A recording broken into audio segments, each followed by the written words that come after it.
मैं अपना परिचय दूं, माई सेल्फ मुकेश कोठारी। मुकेश कोठारी मेरा नाम है। भीलवाड़ा राजस्थान का मैं रहने वाला हूं। अभी भीलवाड़ा के अंदर मेरा कपड़े का स्वयं का व्यवसाय है। मैं शूटिंग बनाता हूं।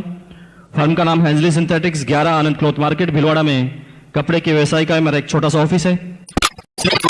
लगभग 47 मंथ से लगातार इस बिजनेस को मैं करता हूं। इस 47 महीनों में इस बिजनेस को करने के बाद मुझे क्या मिलने वाला है, क्या इसका फ्यूचर है, क्या इस बिजनेस का विजन है, ये सारी बातें कुछ मिनटों में आपके सामने शेयर होगी। लेकिन इस बिजनेस को करने से पहले भीलवाड़ा के अंदर एक शूटिंग बनाने वाली प्राइवेट कंपनी के अंदर मेरी एक सर्विस हुआ करती थी। उस सर्विस को ठीक इस बिजनेस के चालू करने के ठीक 8 साल पहले मैंने ज्वाइन किया था। जब मैंने बीकॉम फाइनल ईयर का एग्जाम दिया था, परिवार की आर्थिक स्थिति अच्छी नहीं थी और मुझे परिवार वालों की तरफ से ऑर्डर मिला कि हम आपको ज्यादा नहीं पढ़ा पाएंगे, अगर आपको पढ़ना है तो थोड़ा पार्ट टाइम वर्क कीजिए, अपनी इनकम चालू कीजिए और अपनी पढ़ाई को जारी रखिए। एक लड़का जिसने बड़े बड़े सपने बनाए, एक ही दम में चकनाचूर हुए और वही दुनिया की दौड़ में मुझे भागना पड़ा। भीलवाड़ा के अंदर मैंने नौकरी तलाश की, बड़ी अप्रोच नहीं थी, नौकरी नहीं मिली, लेकिन एक जान पहचान से मुझे एक सर्विस मिली। लेकिन मुझे वहां पर एक एहसान की वजह से रखा गया। जब मैं अपना बायोडाटा देने गया तो मुझसे कुछ भी नहीं पूछा गया, क्योंकि उससे पहले मेरे एक फ्रेंड का, मेरे एक दोस्त थे, उनके पिताजी का फोन उस कंपनी में जा चुका था और उन्होंने कहा जी ऐसा है कि बायोडाटा तो बाद में देखते रहेंगे, कल से आप कंपनी में आ जाइए। तो निश्चित रूप से मैंने वो कंपनी ज्वाइन कर ली, क्योंकि मेरे पास इसके अलावा कोई अल्टरनेट नहीं था। उस सर्विस को मैंने ज्वाइन किया, 1 महीने तक लगातार काम किया। 7 तारीख सैलरी डे आया। 7 तारीख को मेरे हाथ में एक सैलरी पकड़ा गई, उसकी अमाउंट थी 750 रुपये, 750 रुपीज ओनली।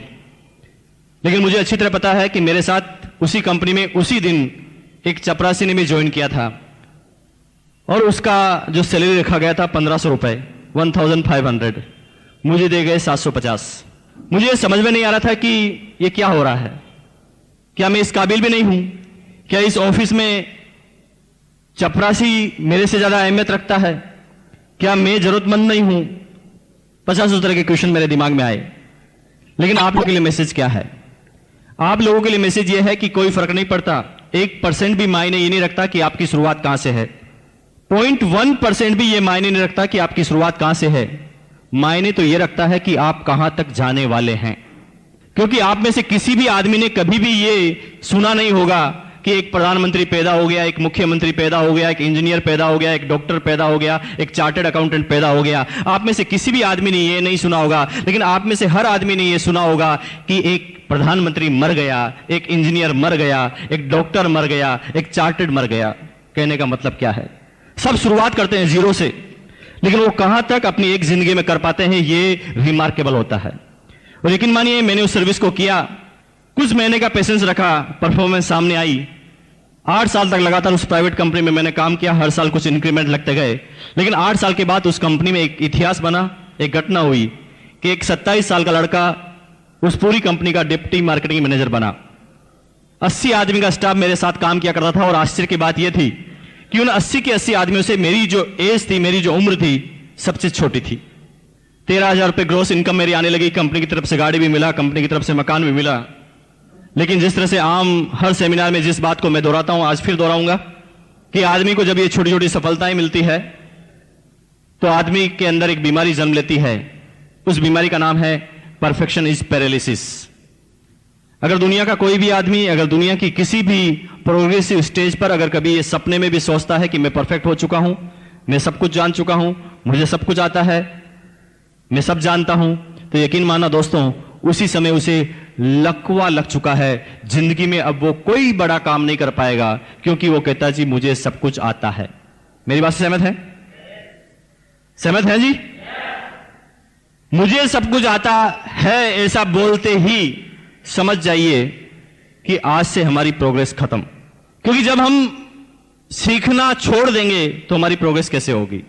एक विद्वान ने कहा था कि एक आदमी अपने एक जीवन में सब कुछ नहीं सीख सकता।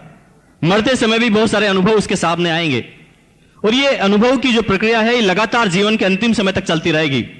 लेकिन कभी भी हम अपने आप को कहें जी हम तो MBA हैं, MBA, एक तो होता है जी मास्टर ऑफ बिजनेस एडमिनिस्ट्रेशन, जिसकी बड़ी वक़्त है जी हिंदुस्तान में। मैं उस MBA की बात नहीं कर रहा हूं। मेरी MBA की फुल फॉर्म है मुझे बहुत आता है, MBA। मुझे बहुत आता है। तो जिसको बहुत आता है उसे कुछ नहीं आता, यकीन मानिए उसने अब इस दुनिया में सारी प्रोग्रेस को खत्म कर दिया है। तो जब मेरी इनकम थोड़ी बढ़ी, मेरी थोड़ी प्रोग्रेस बढ़ी, 27 साल की एज में सफलताएं मिली, मैं अब सबसे जो कंपैरिजन करता था वो इनकम से करता था, एजुकेशन से करता था। मैं सबसे पहले कहता था मेरे फादर को कि यार आप इतने साल तक सर्विस करते हैं, आपकी पेंशन क्या है? मैं अपने भाइयों से कहता था भैया तुम्हारी सैलरी क्या है? 9,000, तुम 35 साल के हो।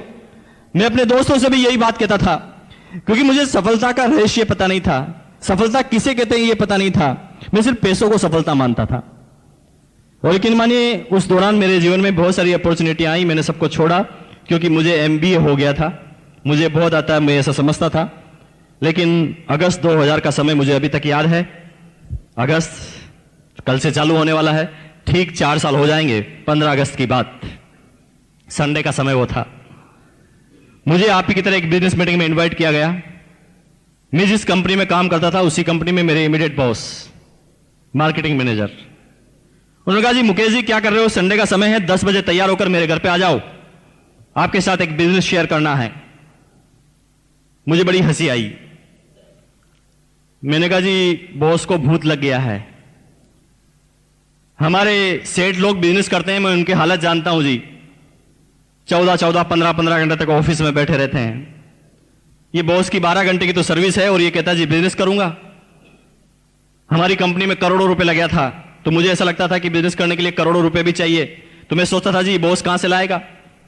फिर दिमाग में आता था कि शायद बॉस कोई छोटी मोटी दुकान लगाने वाला है।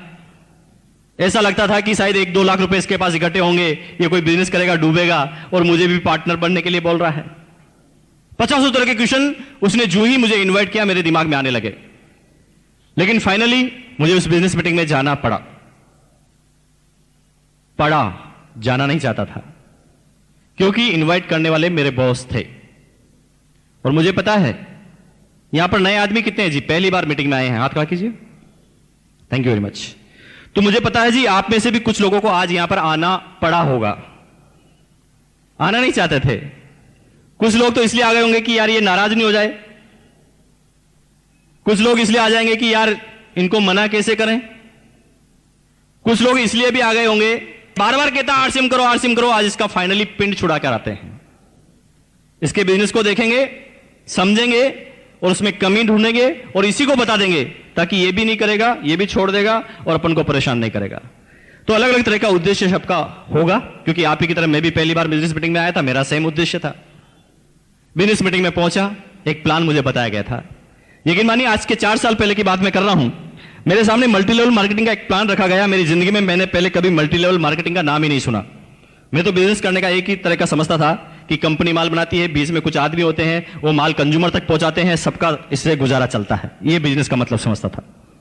लेकिन मुझे एक जोरदार बात बताई गई कि पहले बिजनेस करने का तरीका ये था कि कंपनी माल बनाएगी, कंज्यूमर खरीदेगा, बीच में हो गए एजेंट, डिस्ट्रीब्यूटर, होलसेलर, रिटेलर, इन सबके ऊपर होगी पब्लिसिटी, एडवर्टाइजमेंट। कंपनी 50-55 रुपए प्रॉफिट जोड़ने के बाद आइटम यहां से निकालेगी, इन सब में मार्जिन जाते जाते जाते जाते यह आइटम जब यहां तक आएगा यह हो जाएगा ₹100 का। मेरा बिजनेस करने का, बिजनेस समझने का मतलब सिर्फ इतना सा था। लेकिन मुझे बताया गया था कि बिजनेस करने का एक नया तरीका आया है। अब क्या होगा कि आपको जो तरीका बताया गया जाएगा उसके अंदर इन सारे आदमियों को यहां से हटा दिया जाएगा। अब कंपनी माल बनाएगी, सीधा दे देगी कंज्यूमर को। दिमाग खराब हो गया। मैंने कहा जी फिर बीच वाले क्या करेंगे, माल क्या कंपनी एक एक आदमी के पास पहुंचाएगी, कैसे ये सिस्टम चलेगा। लेकिन ये क्वेश्चन तो बहुत दूर की बात थी, लेकिन मेरे दिमाग में कुछ हलचल होने लगी। मैंने कहा जी ये कैसे सिस्टम कि कंपनी सीधा कंज्यूमर को माल बनाएगी, तो अब तक जो 45% पैसा इन बीच के लोगों में जाता था, 45 रुपए जो बीच के लोगों में जाता था, ये तो सीधा बच जाएगा। और उन्होंने कहा जी ये 45 रुपए जो बच जाएगा, एक सिस्टम आपको बताया जाएगा, उस सिस्टम के अंदर ये 45 रुपए एक कंज्यूमर के पास वापस ट्रांसफर हो जाएगा। विश्वास नहीं होता था क्योंकि जिंदगी में पहले कभी मल्टी लेवल मार्केटिंग का प्लान ही नहीं देखा था। मैंने कहा जी कैसी बात कर रहे हैं, इसका मतलब तो सीधा सीधा यही हुआ कि आज के बाद एक इंसान जब जब भी अपने लिए कोई माल खरीदेगा तो खरीदने से उसके पास इनकम आएगी। यह बड़ी हंसी वाली बात मुझे उस समय लगती थी, विश्वास नहीं हुआ। लेकिन बात आगे बढ़ी, एक प्लान शो हुआ, कुछ कैलकुलेशन मुझे बताई गई। ये तो लग रहा था कि इनकम ऐसे आ सकती है, ऐसे आएगी, लेकिन प्रैक्टिकल नहीं लग रहा था कुछ भी। लेकिन एक आदमी कुछ समय के बाद एक स्टेज पर आके खड़ा होता है और स्टेज पर आकर बोलता है, मेरा नाम पीडी तिवारी है, मैं राजस्थान प्रशासनिक सेवा का अधिकारी हूं, 20,000 राजस्थान गवर्नमेंट मुझे सैलरी देती है। इस बिजनेस को 7 दिन पहले मेरे एक दोस्त ने बताया, मुझे कहा था जी कपड़े की दुकान चेंज करनी है। मैंने इस बिजनेस को समझा नहीं और कपड़े की दुकान चेंज की और मैंने कुछ कपड़े खरीदे। जब मैंने कपड़े खरीदे तो मेरे कुछ दोस्तों ने कहा जी आप कपड़े कहां से लेकर आए। मैंने वही बात रिपीट की, जी मैंने ऐसे ऐसे कपड़े खरीदे। तो मेरे 3 दोस्तों ने और कपड़े खरीद लिए और सिर्फ यही काम किया जो पहले मैं करता था। और उसका नतीजा है कि 7 दिन ये तारीफ करने से मेरे घर में एक चेक आता है, उसकी अमाउंट होती है 512 रुपए। जो ही मुझे उस आदमी ने कहा जी 512, मुझे 101% यकीन हो गया कि यह बिजनेस एकदम सही है। क्योंकि एक साधारण आदमी क्या समझता है, यहां पर भी कुछ आदमी होंगे जिनको पहले मैंने इस तरह की इनकम आई होगी 200 से लगाकर 1000 के बीच में। कोई आदमी है जी? हाथ खड़ा कीजिए, खड़े हो जाइए अपनी जगह से एक बार प्लीज। जोरदार तालियां इनके लिए, थैंक यू वेरी मच। देखिए तालियां, मैंने कहा जी तालियां लीडर कैसे बजाते हैं, मेरे लिए नहीं और इनके लिए ताली बजाने की जरूरत नहीं, अपने लिए बजाएं ताकि आपको याद रहे। जोरदार तालियां, थैंक यू वेरी मच। तो ये वो लोग हैं जिनको पहली इनकम आई। पहली इनकम वाले ही आपके मार्गदर्शक हैं जो नए लोग हैं, क्योंकि आपकी पहली इनकम, जिन लोगों को इनकम आई, मैं खास रूप से बताना चाहूंगा कि आपको लगता है जी पहली इनकम 1 लाख रुपए आती तो कितना अच्छा होता। यस और नो? थोड़ा तेज बोले जी, किसको अच्छे नहीं लगता 1 लाख रुपए? सबको। पहली इनकम 1 लाख आती तो मजा आ जाता। लेकिन मानिए अगर पहली इनकम आपकी 1 लाख आती तो दूसरे महीने इस बिजनेस को आपको छोड़ना पड़ता, आप कर ही नहीं पाते। क्योंकि एक जर्नल आदमी कभी भी बड़ी बड़ी बातों पे बिलीव नहीं करता। ये सुनो, आज मैं किसी ट्रेन में या बस में सफर कर रहा हूं या प्लेन में सफर कर रहा हूं, लेकिन मैंने मेरे पास वाली सीट पर कोई आदमी बैठा होता है, बात करने के बाद मेरा नियम है कि मैं कभी भी खाली नहीं बैठता। कोई भी सामने है, मैं प्रयास करता हूं कि उससे बात चालू हो जाए और मुझे प्लान बताना चालू करता हूं। प्लान बताने के बाद जब पूरा प्लान खत्म होता है, वो आदमी एक क्वेश्चन पूछता है, आपसे भी पूछते होंगे, बिजनेस तो बहुत अच्छा है लेकिन आपको बताओ आपको कितने आए, आपको कितने आए। यकीन मानिए मुझे अभी भी अपनी बातों को गोलमोल करना पड़ता है, क्योंकि पता है कि एक नया प्रोस्पेक्ट जो अभी इस बिजनेस को समझा भी नहीं है, अगर मैं उसे अपनी बड़ी इनकम बताऊंगा तो मेरी पास वाली सीट से उठ के चले जाएगा, दूसरी सीट पे बैठ जाएगा। वो कहा जी बड़ा फंसाने वाला होगा। हाँ, इतनी बड़ी भी कोई इनकम आती है? जिंदगी भर हो गई 10,000 की सैलरी लेते लेते। ये लाखों की इनकम की बात कर रहा है। जो नया आदमी है ना, वो छोटी बातों पे बिलीव करता है। जो ही उस आदमी ने बोला मुझे 512 का चेक आया, मैंने सोच लिया कि मैंने कहा जी राजस्थान प्रशासनिक सेवा का अधिकारी, 20,000 सैलरी, 500 रुपए की तो इसकी टाई होगी। और इतना बड़ा आदमी कहता है कि 512 का चेक आया, मुझे विश्वास हो गया जी इतना बड़ा आदमी 512 के लिए तो झूठ नहीं बोल सकता। इसलिए आपको शर्माने की जरूरत नहीं है, दमदार तरीके से बोलिए, क्योंकि रिमार्केबल काम किया है आपने। क्या किया है? आप पे अपने आप पे गर्व होना चाहिए।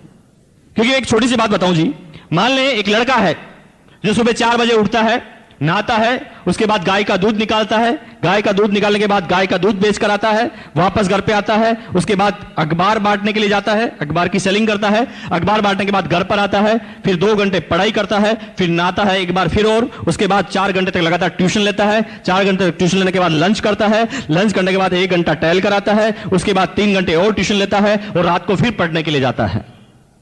तो ऐसे आदमी पे आपको गर्व होता है या शर्म आती है? गर्व होता है ना, लेकिन कभी कभी हमें शर्म आ जाती है। हाँ, लोग बात क्या कहेंगे, टीचर है और कपड़े बेच रहा है, साबुन बेच रहा है, क्या कर रहा है, ये बिजनेस कर रहा है 500 रुपए का। कभी कभी शर्मा जाता है एक आदमी।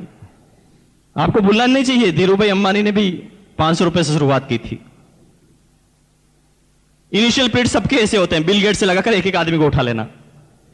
जो लोग शर्म करते हैं वो एक साधारण जिंदगी को जीते हैं, जो दुनिया के 97% आदमी होते हैं वो डरते हैं कि लोग क्या कहेंगे। और यकीन मानिए वो लोगों के कहने में इतने आ जाते हैं कि वो जिंदगी भर कुछ नहीं कर पाते। लेकिन कुछ लोग लोगों की परवाह नहीं करते, अपने भविष्य को देखते हैं और काम करना चालू करते हैं। तो आपने 512 की इनकम ली है, ये रिमार्केबल है।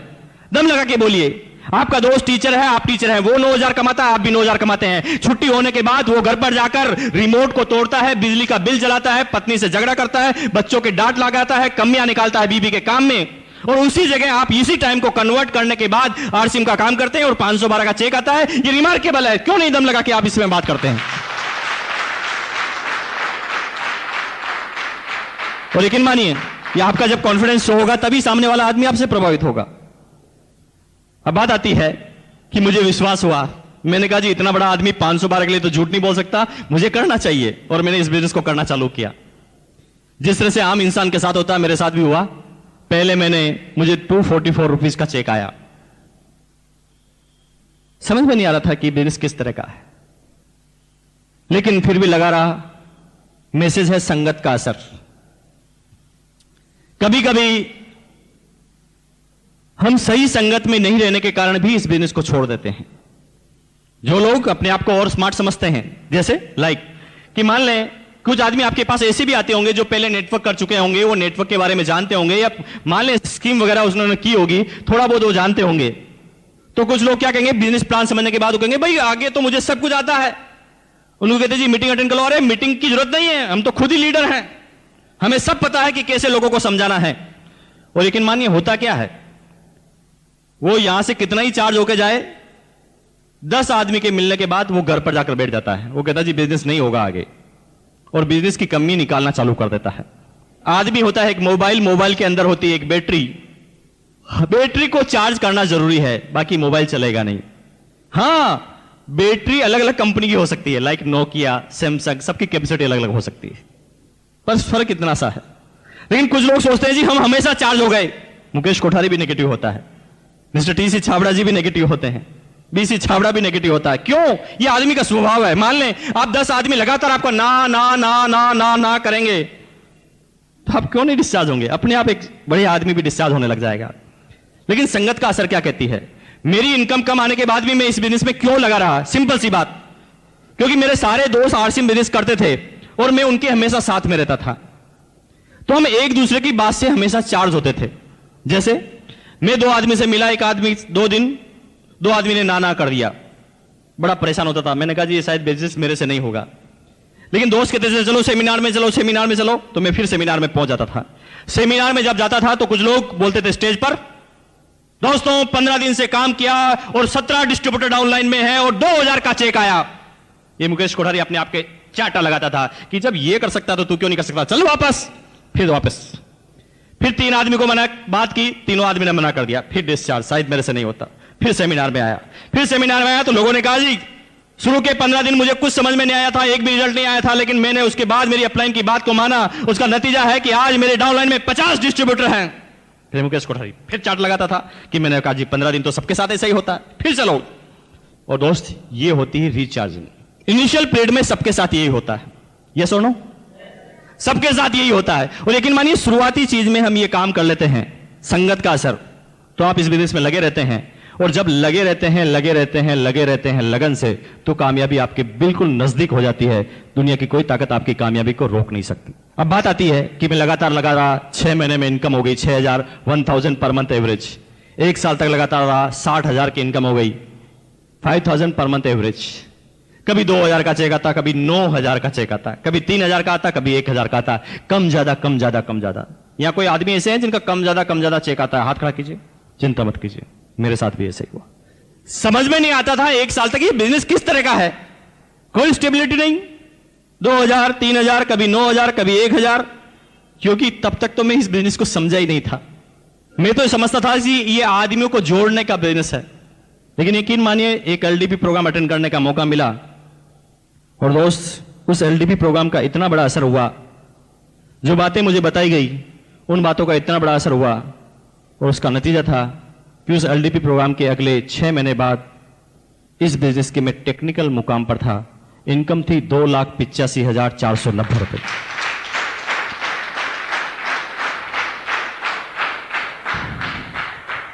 तो वही बात है कि इंजन तो मैं पहले भी था, लेकिन रोड पर चला रहा था अपने इंजन को, दौड़ नहीं रहा था। जो ही मैं सिस्टम में आया, इंजन दौड़ने लगा। सब लोगों ने जिन्होंने भी इनकम प्राप्त की है, उन्होंने सबसे पहला जो काम किया है, आपको क्या लगता है जी, क्या काम किया उन्होंने? सबसे पहले उन्होंने कोई नया काम नहीं किया, उन्होंने जो काम वो पहले करते थे वही काम किया, लेकिन सिर्फ काम की दिशाओं को चेंज किया। जैसे पहले एक लाला की दुकान से प्रोडक्ट खरीदते थे, अब वहां से उसका मुंह चेंज किया, क्योंकि अब तक जो कपड़े हम पहनते थे, अब तक जो प्रोडक्ट हम परचेज करते थे, इससे इनकम जाती थी किसी दूसरी माधुरी दीक्षित को। लेकिन अब क्या किया कि उस लाले की दुकान से हमने अपनी दिशाओं को चेंज किया और ये दिशाओं में हमने आरसीएम से प्रोडक्ट खरीद लिया और अब हमारी इनकम आएगी हमारी घर की माधुरी दीक्षित के पास। और सिंपल सा नतीजा क्या है कि आज कंपनी के जो प्रोडक्ट आ गए हैं, इतने ढेर सारे प्रोडक्ट आ गए हैं कि कोई आदमी आरसीएम बिजनेस में कलकत्ता में चाय पीता है और चाय पीने के बाद कलकत्ता में बोलता है वाह मजा आ गया, जो ही उसे चाय में मजा आता है मेरी जेब में 100 का नोट आ जाता है। फर्क इतना सा। और यही वह बिजनेस है कि अब तक ये पैसा अमिताभ बच्चन, शाहरुख खान, वर्ल्ड के हिंदुस्तान के कुछ चंद लोग ले जाते थे, जिनका हिंदुस्तान की 90% इकोनॉमिक पर प्रभाव होता था, कि हिंदुस्तान का 90% जो पैसा है वो हिंदुस्तान के 10% आदमियों के पास है। लाइक मिस्टर धीरूभाई अंबानी, टाटा, बिरला, बांगड़, बजाज, सिंघानिया, ये सारे लोग के पास जो टोटल कैपिटल है हिंदुस्तान की 90%, और बाकी जितने भी लोग हैं वो 10% कैपिटल के लिए काम कर रहे हैं और संख्या है 90%, जिसके अंदर सब आ गए जी, आईएएस अफसर, आरएएस अफसर, चोरी चकारी लूटपाट सब आ गए जी। अब आप देखिए हम क्या कर रहे हैं, दूध और मलाई इनके पास, हम तो मट्ठे के लिए लड़ाई कर रहे हैं। और यकीन मानिए ये जीवन की दौड़ अगर ये 10% के लिए हमारी लगी रही तो दुनिया के एक साधारण इंसान की तरह से हमारी जिंदगी निकलेगी। कब हम इस दुनिया से आउट होंगे दुनिया हमें याद करने वाली नहीं, यहां तक कि हमारे पोते भी हमारे नाम को भूल जाएंगे। कुछ लोग कहेंगे जी नहीं नहीं ऐसा नहीं है, हमें तो हमारे दादाजी का नाम याद है। ओके, मुझे पता है कि आपको आपके दादाजी का नाम याद होगा, लेकिन वो लोग अपने हाथ को खड़ा करें जो दादाजी के पिताजी यानी दादाजी के दादाजी का नाम जानते हो। नो अरे दोस्त, आपको पता होना चाहिए कि आपके, यस प्लीज, थैंक यू, एक आदमी जानते हैं जी, इनके लिए जोरदार तालियां बजाइए आप, थैंक यू। देखिए यहां पर 200 आदमी 150 आदमी बैठे हैं और जब मैं दादाजी के नाम पूछता हूं तो सिर्फ एक आदमी का या ना के बराबर हाथ खड़े होते हैं।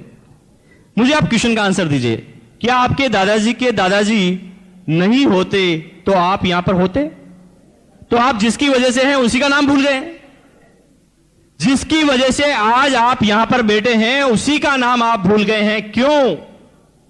इसमें आपकी और मेरी कोई गलती नहीं है, कोई गलती नहीं।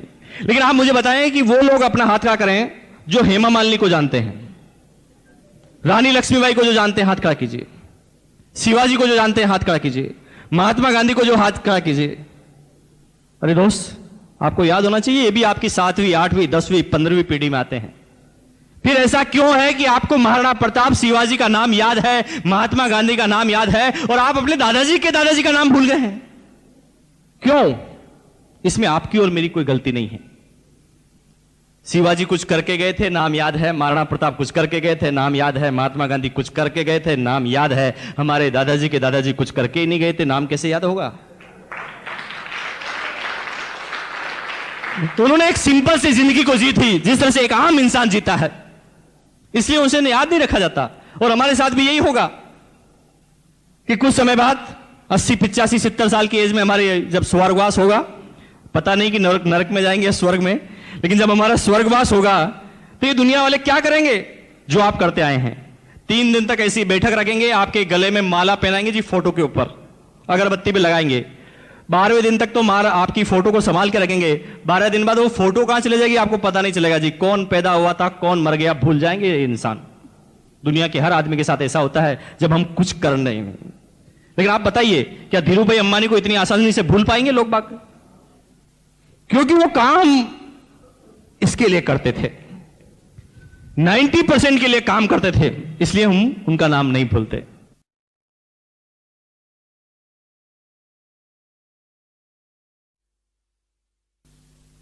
तो हम किस चीज के लिए लड़ाई कर रहे हैं? अगर हमें इस बिजनेस में इनकम के रूप में नाम कमाना है तो हमें काम करना पड़ेगा इस 90% के लिए। अगर कुछ आदमी समझ रहे हैं कि मैं सर्विस करके करोड़पति और मेरे सारे सपने पूरे कर लूंगा, तो इसकी बहुत बड़ी गलतफहमी है।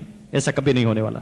तो सिंपल वे में बिजनेस कि अपनी दुकान चेंज करने से घर में इनकम आई। लेकिन बात आती है कि हम इसी बिजनेस को क्यों करें?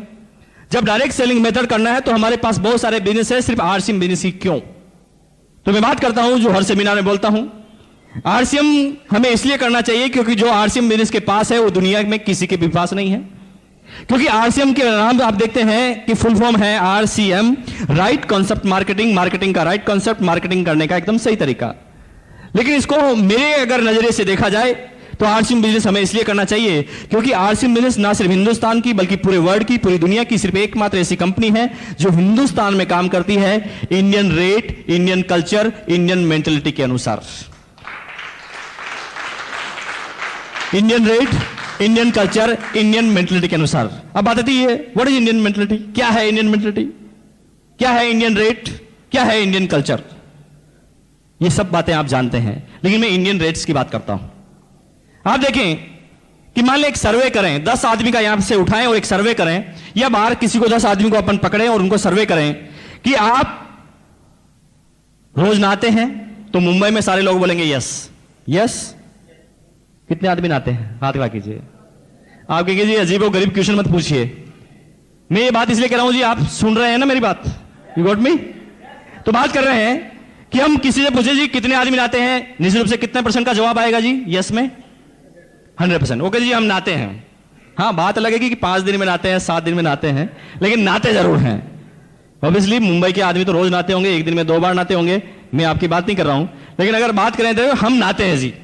अब उनसे एक क्वेश्चन पूछिए कि भैया आप नहाते तो हैं, बहुत अच्छी बात करते हैं, लेकिन आप बताइए कि आप घर में जब नहाते होंगे तो एक बाथ सोप का, एक नहाने के साबुन का इस्तेमाल करते होंगे, कितने % का जवाब आएगा यस में?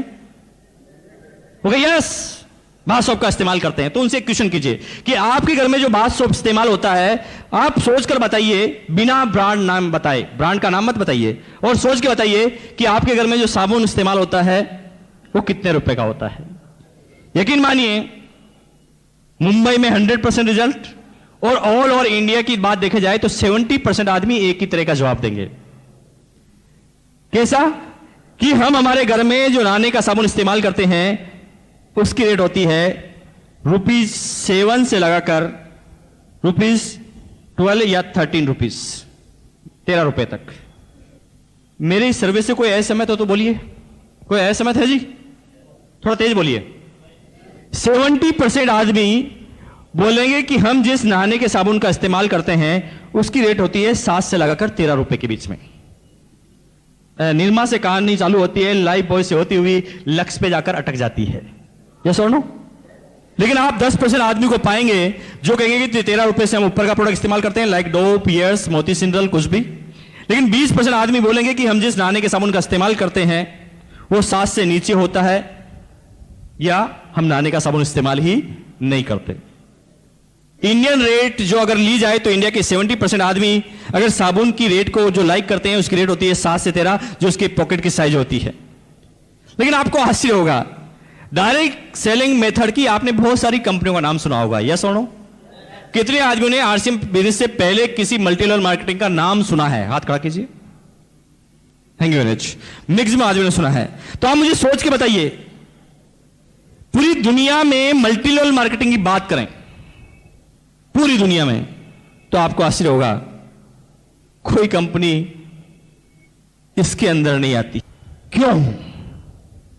क्योंकि बेसिकली मल्टी लेवल मार्केटिंग को लोगों ने इमोशनल ब्लैकमेलिंग का सिस्टम बनाया है। दुनिया की हर कंपनी आपको बोलती है जी आपको पैसा कमाना है, गाड़ी बंगले नौकर चाकर सब कुछ चाहिए ना, तो हमारे बिजनेस में आके जुड़ जाओ। प्रोडक्ट की बात नहीं करते। लेकिन बात आती है 7 से 13 के बीच में, इसमें कोई प्रोडक्ट दुनिया की कोई कंपनी नहीं लेकर आई। क्यों? तो ये बात आपको आगे मिलेगी।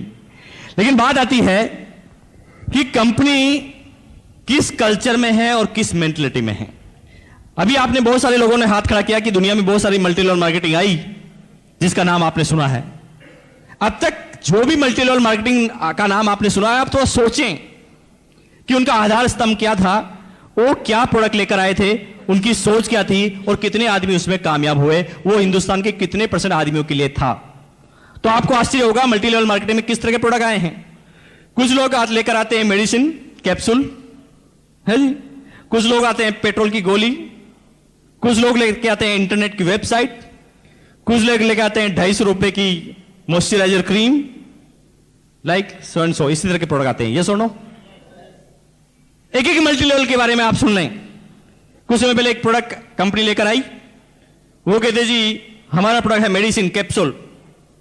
ये कैप्सूल बड़ा जोरदार है जी, मैजिक कैप्सूल। इससे क्या कि हिंदुस्तान का कोई आदमी अगर मोटा है तो खाते ही पतला हो जाएगा, और अगर पतला है और मोटा होना चाहता है तो खाएगा तो मोटा हो जाएगा। रेट है इस कैप्सूल की ₹100 पर पीस। तो आप मुझे बताइए, हिंदुस्तान के किसी आदमी को पतला होने के लिए कैप्सूल खाने की जरूरत ही क्या है? कैप्सूल को हाथ में पकड़ा तो देख देख के पतला हो जाएगा। 100 रुपए जेब में होते ही नहीं हिंदुस्तान के आदमी को। तो मान लिया कैप्सूल बहुत अच्छा है, बहुत बहुत बहुत अच्छी क्वालिटी का है, लेकिन आप में से कोई ऐसे आदमी है जो कैप्सूल की कॉस्टिंग के बारे में कुछ जानते हैं? कैप्सूल की कॉस्टिंग कैसे निकाली जाती है? क्योंकि आपको आश्चर्य होगा कि उसी फॉर्मूले का कैप्सूल मार्केट में 1 2 3 4 5 6 7 8 9 10 आप जितने रुपए में चाहो उतने में मिलता है। आप समझ ही नहीं पाएंगे कि कैप्सूल की रेट को कैसे निकाला जाता है। अरे उसके अंदर दुनिया की सबसे महंगी चीजों को भी डाला जाए ना तो 100 रुपए रेट नहीं आ सकती, लेकिन किस तरह से कॉस्टिंग को निकाला जाता है आप समझ नहीं पाएंगे। तो आप मुझे बताओ कि हिंदुस्तान में कितने आदमी मोटे हैं और कितने आदमी पतले हैं जो इस कैप्सूल को खाना चाहते हैं? मुझे तो इस हॉल में एक भी नजर नहीं आ रहा। कितने % आदमी हिंदुस्तान के उस प्रोडक्ट को यूज करेंगे? कुछ नहीं। लोगों के सपने पूरे करने के लिए उन्हें कुछ भी दिया जाएगा। एक कंपनी आती है, वो कहती है इंटरनेट की वेबसाइट लेकर आए हैं, 7,000 रुपए देने पड़ेंगे और वेबसाइट आपको देंगे बदले में। तो आप मुझे बताइए वेबसाइट की कॉस्टिंग आप कैसे निकालेंगे? कितने आदमी हैं जो वेबसाइट की कॉस्टिंग निकाल देंगे? अरे आदमी की बनाई गई चीज है वो, उसकी कॉस्टिंग कैसे निकाली जा सकती है? नो, वो तो जिसके काम की है उसके लिए लाखों की है, जिसके लिए काम की नहीं है जीरो की है। यस और नो? एक कंपनी आती मॉइस्चराइजर क्रीम लेकर, वो कहती जी हमारी जो क्रीम बनाई है मॉइस्चराइजर क्रीम, ये 250 रुपए की 100 ग्राम है, 100 ग्राम, बहुत अच्छी क्रीम है। हम कहते जी दूसरी क्रीम तो बड़ी सस्ती आती है, आपकी इतनी महंगी क्यों?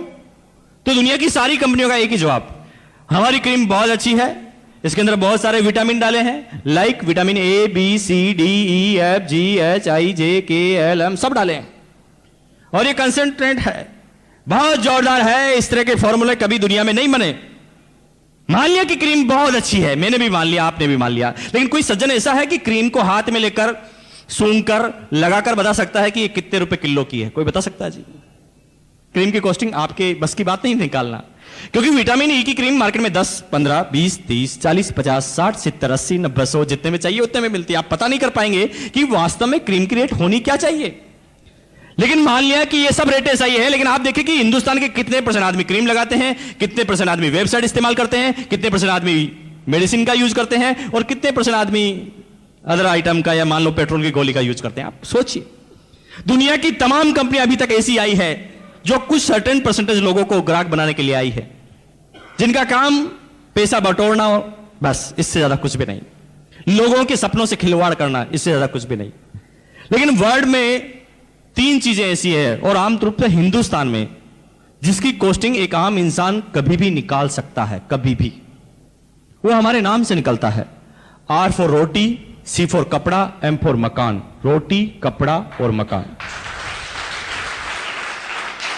तो आप बताइए, कोई आदमी, कोई कंपनी आपको कहे जी हम नेटवर्क में लेके आए हैं गेहूं जो रोज आप खाते हैं, रोज गेहूं खाओ और आपकी इनकम बनेगी, गेहूं बहुत अच्छी तैयारी से बनाए गए हैं और गेहूं की रेट हमारी नेटवर्क में है 100 रुपए किलो।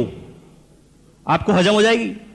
आपको गुस्सा आएगा तो आप कहेंगे इधर आना, इधर आना, एक मिलाकर मारेंगे, उल्लू बनाता है जिंदगी भर वही खाते खाते रोटी को 10 रुपए किलो गेहूं। 1 सेकंड में कॉस्टिंग निकाल दी। यस और नो? इसलिए आपको पता होना चाहिए, गेहूं को लेकर दुनिया की कोई कंपनी नेटवर्क में नहीं आई है, कहीं पोल नहीं खुल जाए। सब जानते हैं गेहूं के बारे में।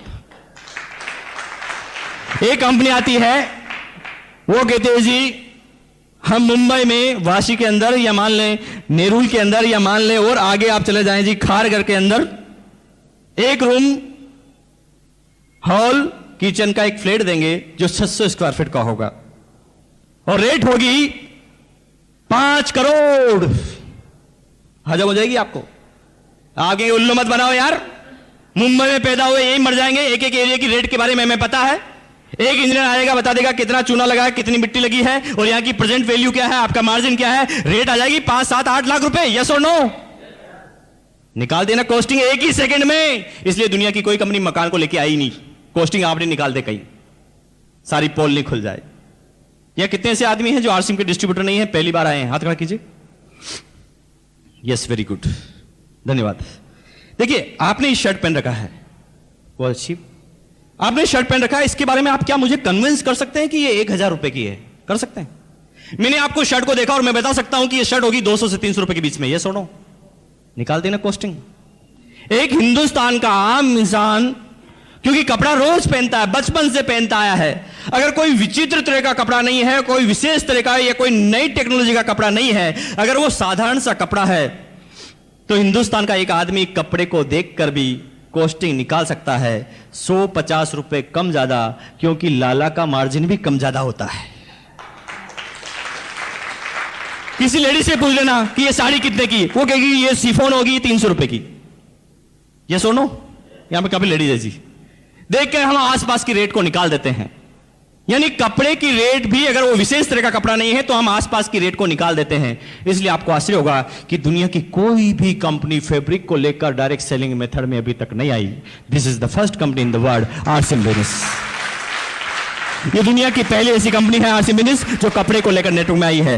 लेकिन बात सिर्फ कपड़े की नहीं है। 20 अक्टूबर से कंपनी, 20 अक्टूबर 2001 से कंपनी एफएमसीजी में भी आई है। लेकिन एफएमसीजी में जब आई है तो भी इन्होंने इंडियन रेट, इंडियन कल्चर और इंडियन मेंटलिटी का बहुत अच्छी तरह से ध्यान रखा है। कंपनी ने, मैं एक साबुन की बात कर रहा था जिसकी एवरेज 7 से 13 के बीच में आती है। कंपनी ने एक प्रोडक्ट निकाला था, आप सब जानते हैं उसके बारे में, 100 gram 100% pure veg, vitamin E and vacuum pack, 70% TFM, total fatty material. इतने कंटेंट्स का एक भी प्रोडक्ट मार्केट से आप परचेज करें, आपको आश्चर्य होगा, एक भी प्रोडक्ट आपको 12-13 रुपए से कम का नहीं मिलने वाला। लेकिन आरसीएम बिजनेस ने डायरेक्ट सेलिंग मेथड के सिद्धांतों को मानते हुए, Indian rate, Indian culture, Indian mentality का ध्यान रखते हुए वही प्रोडक्ट लाके दिए मात्र 8 रुपए 50 पैसे के अंदर। अब मुझे एक बात बताएं, आपने मल्टी लेवल के इतिहास में हिंदुस्तान नहीं, दुनिया की अभी तक किसी भी कंपनी का नाम सुना है जो इस कंटेंट्स का कोई भी प्रोडक्ट मार्केट में मात्र 8.5 रुपए में लेके आई हो? अगर दुनिया में किसी के पास भी इस चीज का कोई जवाब हो तो आप मुझे बताएं। नो, किसी आदमी के पास, दुनिया की किसी कंपनी के पास कोई जवाब नहीं। लेकिन वो 8.5 रुपए के साबुन पर मुझे आश्चर्य नहीं होता, बिल्कुल भी नहीं, 1% भी नहीं होता। क्योंकि अगर डायरेक्ट सेलिंग मेथड के सही सिद्धांतों का पालन किया जाए तो 8.5 की दी जा सकती है। लेकिन बात 8.5 की नहीं है, बात यह है कि जब इस बिजनेस प्लान का स्टडी करते हैं तो एडवर्ड साहब ने बताया जी 8.5 के होने के बाद भी इसके बिजनेस वॉल्यूम का 41% वापस हमारे पास आता है। क्या दुनिया की किसी कंपनी के पास इसका कोई जवाब है? एक आम इंसान जो पहले 12 रुपए का प्रोडक्ट इस्तेमाल करता था, उसकी बजाय अब 8.5 में करे और उसके करने के बाद भी उसके पास इनकम आए। अरे दुनिया की किसी कंपनी के पास इसका कोई जवाब हो तो आप मुझे बताएं। 20 रुपए किलो का वॉशिंग पाउडर, 10 रुपए का टूथब्रश, 32 रुपए का 200 ग्राम हर्बल टूथपेस्ट, 30 रुपए का, 36 रुपए का कॉटन बनियान। एक एक प्रोडक्ट की तुलना करें, 100 रुपीज केजी और 130 रुपए किलो चाय। कितने आदमी जिन्होंने चाय पी के देखा, हाथ खड़ा कीजिए। एक शब्द में बोले जी चाय कैसी लगी आपको? सीधी तुलना कीजिए ब्रुक बॉन्ड और रेड लेबल से, सीधी 180, 190, 200, 210 रुपए किलो। वही प्रोडक्ट इनिशियल में हमें 130 में मिले जो आम मार्केट में नहीं मिले, और उसके बाद 130 के बिजनेस वॉल्यूम का भी 41% वापस हमारे पास। अरे दुनिया की कोई कंपनी इसके बारे में कुछ सोच भी पाई हो तो एक के पास भी किसी का कोई जवाब हो तो मुझे आप बताइए। दुनिया में कोई जवाब नहीं। क्या है इंडियन मेंटलिटी, क्या है इंडियन कल्चर? अभी तक दुनिया की हर कंपनी ने अपने रेट को छुपाने के लिए कल्चर को चेंज किया है। अगर हिंदुस्तान में कपड़े धोने के लिए एक डिटर्जेंट केक का इस्तेमाल किया जाता है और कपड़े को नीचे रखकर इसे घिसा जाता है, दिस इज इंडियन कल्चर। ये कौन सा कल्चर है? ये इंडियन कल्चर। लेकिन अगर वो इंडियन कल्चर का प्रोडक्ट लाएंगे तो लोग बाग रेट के बारे में तंग करेंगे कि हमारे हिंदुस्तान में तो 5 रुपए का डिटर्जेंट केक आता है, 7 का आता है जी, 8 का आता है। तो उन्होंने उस रेट को छुपाने के लिए कल्चर को चेंज किया। उन्होंने उस चीज को बनाया लिक्विड फॉर्म और कहा गया जी ये 250 रुपए का है। किया ना कल्चर को चेंज। पोचा जानते जी, पोचा यहां पर क्या बोलते हैं जी? फर्श को साफ करने से गीले कपड़े को लगा के बोलते हैं, क्या बोलते हैं जी? पोचा ही बोलते हैं, पोचा लगाते हैं जी। हिंदुस्तान में जो पोचा कितने सालों से लगाया जा रहा है जी, आप बता सकते हैं? आपको इसका बस जवाब नहीं होगा जी। आपके पिताजी, दादाजी, परदादाजी कितने सालों से पोचा लगाया जा रहा है जी। ठीक है जी। और देखिए पोचा हम सिंपल पानी से लगा लेते हैं, कभी उसमें सर्फ डाल देते हैं, कभी फिनाइल डाल देते हैं, यस और नो? ऐसे लगाते हैं जी। कितने ऐसे आदमी हैं जिनके घर में ऐसा पोचा लगने से वो बीमार हो गया हो? कितने आदमी जी बताओ? लेकिन वो आदमी सबसे पहले हमारी कमजोरी की तरफ नजर डालते हैं। वो कहते हैं जी आप पोचा एकदम गलत तरीके से लगाते हो, ये पोचा लगाने का कोई तरीका है? अब क्या कीजिए, एक बाल्टी लीजिए, उसके अंदर हमारा ये 250 रुपए वाला लिक्विड 2 बूंद डालिए और फिर पोचा लगाइए जी। क्यों किया जा रहा है जी हमारे कल्चर को चेंज? क्यों हमारी जेबों पर असर डाला जा रहा है? क्यों ना एक आम हिंदुस्तानी को, आम हिंदुस्तानी जो चाहता है उसे प्रोडक्ट दिया जाए, वैसी रेट दिया जाए? लेकिन दुनिया की किसी कंपनी के पास कोई जवाब नहीं। लेकिन हिंदुस्तानी मेंटलिटी क्या है? हिंदुस्तान के आदमी को बोलते हैं जी 20 रुपए किलो का वॉशिंग पाउडर, 10 रुपए का टूथब्रश, 8.5 रुपए का नहाने का साबुन, 130 रुपए किलो चाय।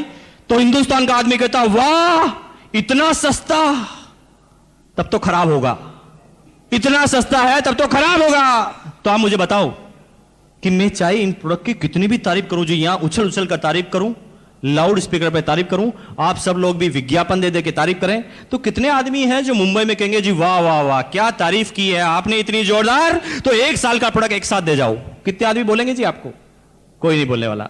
ज्यादा तारीफ करोगे तो क्या कहेंगे, अच्छा इतनी तारीफ, ले 8.5 रुपए दे साबुन अभी देख लेता हूं। क्या तारीफ करेंगे जी? वो तो पहला चीज है कि प्रोडक्ट में दम होगा तो आगे चलेगा, बाकी खिसकेगा तक नहीं। तो क्यों इमोशनल ब्लैकमेलिंग की जाती है जी? प्रोडक्ट अच्छा है वो तो पता चल जाएगा, यूज करके बताओ। चाय पीते ही पता चल जाएगा चाय कैसी है, वॉशिंग पाउडर इस्तेमाल करते ही पता चल जाएगा वॉशिंग पाउडर कैसा है। तो इसमें क्यों इतनी तारीफ की जाए? क्यों नहीं एक आम इंसान को निर्णय लेने का अधिकार दिया जाए? क्यों इतना इमोशनल ब्लैकमेल किया जाए? अब तक दुनिया की सारी कंपनियों ने हिंदुस्तान के साथ यही किया है। लेकिन क्या इसके फॉर्म है? किस तरह से बिजनेस चलेगा? कंपनी क्या क्या प्रोडक्ट लेके आने वाली है? ये सारी बातें आपके सामने पता चलेगी। कंपनी 19 अगस्त दिल्ली के ताल कटोरा इंडोर स्टेडियम, अब तक आरसीएम बिजनेस का सबसे बड़ा फंक्शन, 35,000 आदमियों की पब्लिक उस फंक्शन में मौजूद होगी। मुंबई से सैकड़ों आदमी वहां पर मौजूद होंगे। काफी लोगों की तैयारी भी होगी। कितने आदमियों ने तैयारी कर ली जी? उसके बारे में हाथ खड़ा करेंगे। यस, काफी लोगों ने तैयारी भी कर ली है और काफी लोग तैयारी की तरफ अग्रसर हैं। और यकीन मानिए वो 19 अगस्त का फंक्शन, वहां आपको पता चलेगा कि कंपनी क्या करने वाली है। कंपनी में जब इस बिजनेस को मैंने ज्वाइन किया था तो एक 8 पेंट पीस की किट हुआ करती थी। और यकीन मानिए जब वो 8 पेंट पीस की किट लेकर मैं घर पे आया तो मेरी पत्नी ने सबसे पहले मुझे बोला, जी कोई कपड़े की दुकान लगा ली है आपने, क्या करने जा रहे हैं? जब भी किसी के पास जाते थे तो लोग बाग उल्टे सीधे क्वेश्चन करते थे। लेकिन बात कंसेप्ट की थी भैया, एक प्रोडक्ट से चालू हुआ, आज कंपनी के पास 106 प्रोडक्ट हैं, 106। और कंपनी अगले ही महीने एक साथ वर्ल्ड के इतिहास में पहली बार 10 नए प्रोडक्ट एक साथ लेकर आने वाली है, जिसे दुनिया की कोई कंपनी लेकर नहीं आएगी।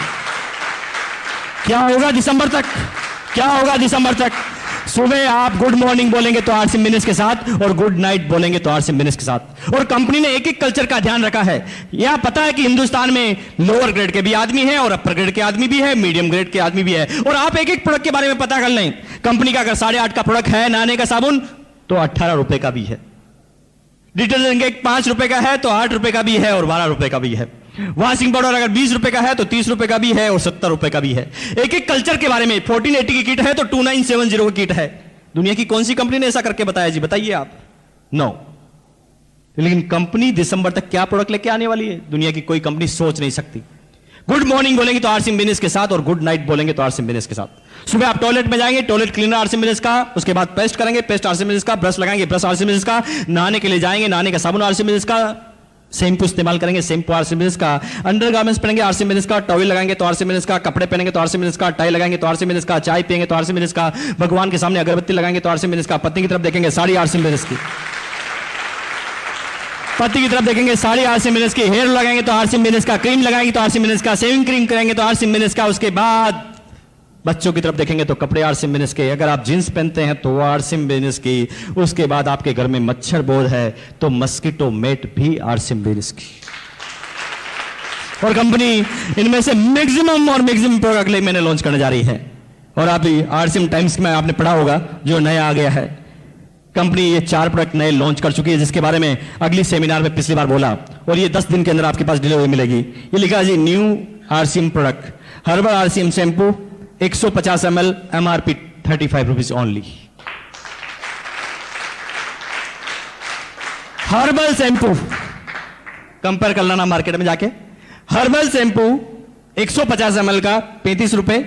जूनियर आरसीएम टूथब्रश, अभी तक देखिए बड़ों लोगों के टूथब्रश थे लेकिन बच्चों के नहीं थे, तो बच्चे कहते होंगे जी आरसीएम के हमारे कब आएंगे, तो बच्चों का ध्यान रखा हुआ गया है। और आरसीएम बिजनेस जो MRP मात्र 10 रुपए रखी गई है। हर्बल आरसीएम ऑयल, सिर में डालने का जो ऑयल है वो आरसीएम बिजनेस का आगे है, वो भी हर्बल है और ₹28 ओनली।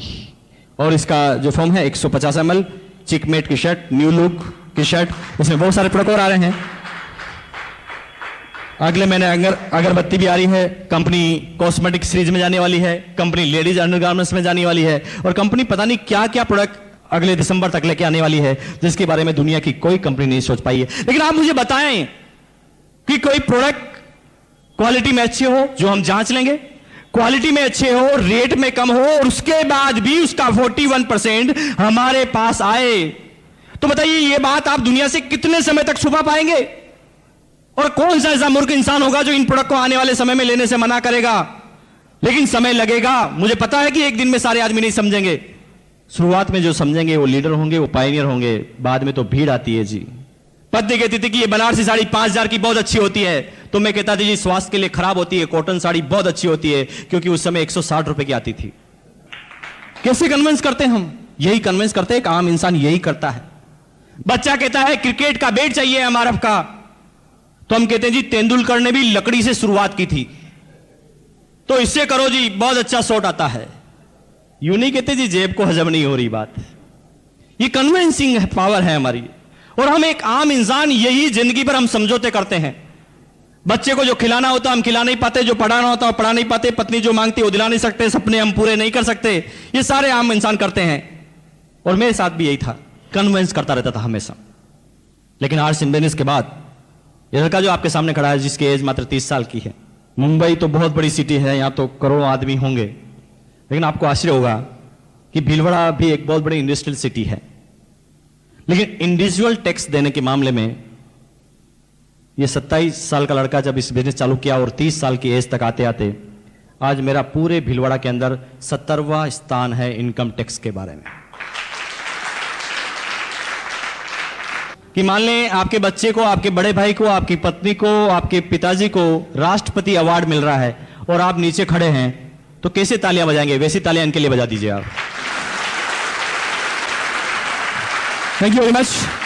दोस्तों, वो लोग हैं जिन्होंने 10,000 तक इनकम ली है, निश्चित रूप से ये दूसरे गियर में पहुंच गए हैं, लेकिन तीसरे गियर में आते आते गाड़ी 30-40 की स्पीड से दौड़ती है और चेक फिर 4-5 हजार के हो जाते हैं। उन आदमियों से हम मिलाएंगे, लेकिन अम्मा जी आप आइए आगे।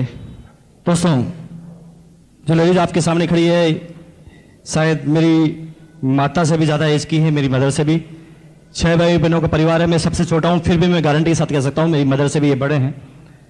और लेकिन मानिए प्रेरणा लीजिए आप, मिस्टर धूरिया जिनकी ओपन हार्ट सर्जरी हो चुकी है, बाईपास सर्जरी, और उसके बाद इस बिजनेस के वो रोल्टी मुकाम पर पहुंच सकते हैं। ये माता जो आपके सामने खड़ी है, रिटायर होने के बाद एक अच्छी खासी पेंशन आती है, हस्बैंड भी रिटायर्ड है, वो भी गवर्नमेंट सर्वेंट, उनकी भी बहुत जोरदार पेंशन आती है, सारी जिम्मेदारियां मुक्त हो गए हैं, उसके बाद भी इस बिजनेस को इतने लगन से करते हैं। और मैं पिछले 6 महीनों से इनका जो डेडिकेशन देखता हूं, ये रिमार्केबल है जी। और यकीन मानिए, अपने आप पे एक चार्टा लगाएं और सोचें कि जब ऐसे आदमी रॉयल्टी पे पहुंचने वाले हैं तो हम क्यों नहीं पहुंच सकते। धन्यवाद, थैंक यू वेरी मच।